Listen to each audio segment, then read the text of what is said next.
If someone asked you what words you would use to describe a classic pasta dish, what would they be? For me, it's simple, fresh, and delicious, and in today's video, I'll be showing you a pasta that perfectly encapsulates all of those words. Plus bacon. Plenty of bacon. This is classic carbonara.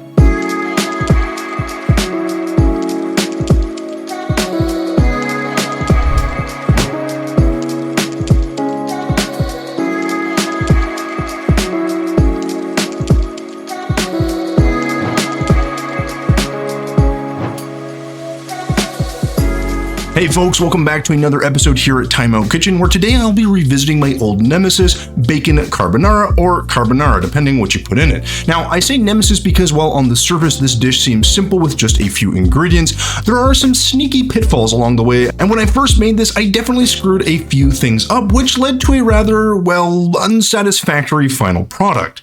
But I'm here to fix the errors of my ways and help you avoid the common mistakes that I, and I'm assuming a few others, make. But before I get to all those useful tips, let's cover our ingredients. To start, procure yourself around 50 to 75 grams of Parmigiano Reggiano cheese, followed by 50 to 75 grams of Pecorino Romano. Now, you don't have to use both cheeses here. Parm on its own will of course be just fine. But where Parmesan adds that familiar salty, nutty flavor, the Pecorino will give you a sharp and slightly peppery taste that really cuts through the richness of this dish. And speaking of pepper, you'll want about 10 to 15 grams of freshly ground black pepper, as well as some kosher salt to season your pasta water. Next are the eggs. I'll be using 4 eggs here, of which we will use a single whole egg and 3 egg yolks. This ratio is important since this is going to give us that luxurious silky sauce that really defines a good carbonara. For your noodles, well, grab yourself 500 grams of a good spaghetti noodle. Ideally something that has a bit of texture or has a slightly rough surface, as this will really help your sauce cling to the noodles. Now, I did say this is bacon carbonara, but pancetta is bacon's Italian sibling and still comes from the pork belly. The difference really is that it's not smoked, which tends to give you a porkier flavor, which is a good thing. And perhaps more traditionally, you could use guanciale here, which comes from the jowl of the pig, but it's often a bit harder to find. In any case, I'm going with pancetta, and what you'll find with the pancetta that's rolled like this is a slightly rubbery exterior layer, and this is totally normal. It's simply a byproduct from the salt curing process. But we're not looking to eat this, so you'll want to remove it before cutting your pancetta into strips and then dicing it into roughly ½ cubes. You can cut these smaller if you don't like a meatier bite like I do, but do keep in mind that these will shrink considerably once you render the fat out, and you don't want bacon bits floating around in your carbonara. Ultimately, you should have something that looks a little bit like this. And with the pancetta prep, it's time to get these on the heat and start rendering out that fat. So in a large Dutch oven, drop in around 2 teaspoons of olive oil and set this to medium heat. You might be wondering why we're adding additional fat to this, and it's because A, it's delicious, and B, more practically, this just helps to get the rendering process going a little bit more quickly. Now it's time to add your hunks of pancetta into your pan and give this a quick stir.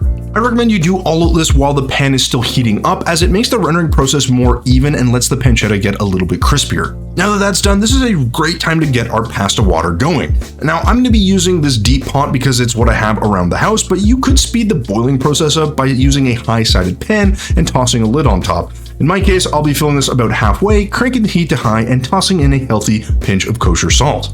Once this hits a rolling boil, drop in your 500 grams of pasta. Once this is slightly softened, about 1 or 2 minutes, use your tongs to gently mix and separate the noodles and then let this cook until almost al dente. This should be about 7 or 8 minutes, or just depending on what the package says. Now while that's going, let's check back in on our pancetta. It's been around 4 or 5 minutes and your pancetta should be slightly brown and a good amount of fat should have rendered out. We're about halfway done here, so give this another quick stir and then let this sit for another 4 or 5 minutes. Just make sure you keep an eye on it so you don't burn anything. Now with the pancetta on the home stretch, it's time to grate our cheeses. So grab your box grater and get grating. Or that's what I would say, but here's where I'm going to give you my first tip. Make sure you use the feather-sized or second small size hole for grating your cheeses. Unlike the smallest size, which creates a near powder-like consistency, this feather size is going to let the cheese melt a little bit more slowly and evenly, and this gives you a bit more time to pull the sauce together. As you can see here, we've got these nice long strands of freshly grated Parmesan and Pecorino cheese, which you'll want to scoop up and toss into a large mixing bowl. This is quite literally the beginning of your sauce. But cheese alone a carbonara does not make, which is why it's time to grab your eggs, and you'll start with the one whole egg and drop that right into the bowl. For the remaining eggs, that's 3 in case you lost track, you want to carefully separate the yolks, and I recommend using the eggshells, but you can also sift the egg whites through your fingers or a fine mesh sieve if you find that easier. With your whole egg and 3 egg yolks in, go ahead and grab your whisk and give this a thorough mix. You don't want to be overly aggressive here, but don't be shy to give this a bit of elbow grease. Once well incorporated, grab your freshly ground black pepper and sprinkle in around half. That's around 5 to 7 grams or 2 teaspoons into your egg and cheese mixture. Give this one more quick mix and then sprint over to your pot of pasta, because here comes tip number 2, and this is very important. Save your pasta water. It's the key to making this whole dish come together. The starch from this water is going to help emulsify our sauce and create that creamy texture that we're looking for. So reserve around 1.5 to 2 cups of that starchy pasta water. You won't actually need all of this, but you want to make sure you have extra just in case. And this leads us nicely into tip 3, temper your sauce, because this will help you prevent the sauce from breaking, and it's super easy to do. I didn't do this properly last time and it really cost me. So to temper your sauce and not screw up like I did, slowly pour in around 3/4 of a cup to 1 cup of your pasta water into your egg, cheese, and pepper mixture and immediately begin whisking. You should end up with a velvety texture that looks a little bit like this. Now with our sauce tempered, we're going to go check back in on our pancetta, which should be nicely rendered down. And yeah, this is looking great. The fat has rendered out and we've got a beautiful, dark, crispy pancetta, so it's time to pull these out along with as much of that rendered fat as you can get. We're going to use this fat to add a ton of flavor to our pasta, so don't throw this out. Next, to add more of that porky flavor to this dish, we need to lift some of this fond from the bottom of our pot. So we're going to use a bit more of that pasta water that we reserved from before, about a cup or so, and then just gently pour that in. Then just grab your wooden spoon or spatula and start to scrape off all of those tasty bits. Now this is an optional step, but there's a lot of really great flavor here, and in my opinion, it would be a shame to waste it. So with the fond lifted from the pan, you can add another 5 grams of pepper and let this cook down. Now normally you could add the pepper directly to the pan with a bit of oil, butter, or some of that bacon fat, as this will help to toast it. But in my case, I'm aiming for a very mild pepper flavor that our noodles can take up.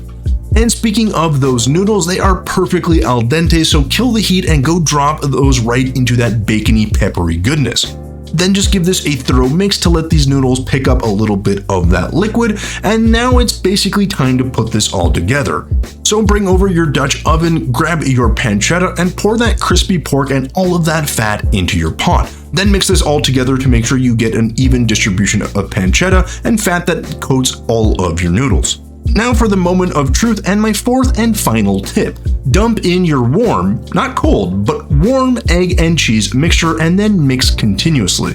Now because I'm a one-man show trying to make a video, I have to move lights, adjust cameras, and generally keep tidy, which can result in my eggy mixture dropping below the desired temperature. You likely won't have this same problem, but it's hugely important to make sure you combine all the ingredients into your pot while everything is still nice and hot. This is a big reason why my carbonara that I made the first time really didn't turn out as good as this one. In any case, the result should look a little bit like this. A luxurious velvety sauce clinging tightly to some perfectly cooked spaghetti. Looks pretty good. And you could eat it directly out of this pot, but we're trying to be civilized here, so move this off to the side and then grab yourself your favorite, or in my case, nearest bowl. Then with your trusty tongs, try to do your best to add some height to these noodles by twisting them into these sort of nest things. And of course, grab yourself a few extra pieces of that pancetta because that shit is delicious. To finish, grate over some more of that sharp, nutty Parmesan cheese, give it a quick squirt of olive oil, and maybe even add a bit more cracked black pepper. And there you go, a proper carbonara that you won't screw up like I did in the past. It's rich, it's creamy, and it's porky, but best of all, with a few basic tips, it's kind of bulletproof, and it's a great choice for a quick lunch or a fancy dinner with guests. Speaking of lunch and dinner, let's dig in. And very unsurprisingly, this is damn delicious. It's pretty much everything you'd expect. The smokiness and the fat from the pancetta pair so well with the sharpness from our cheeses. The noodles are tender and have a nice spice from our pepper. And the sauce. The sauce is just so subtle and creamy. It's hands down a fantastic plate of pasta. And there you go, guys, a tremendously delicious and simple plate of carbonara. I hope that these tips will help you in the kitchen and give you the confidence to make this awesome dish. With that said, thanks so much for watching until the end of this video. As always, thumbs if you liked it, subs if you loved it. We will see you in the next one.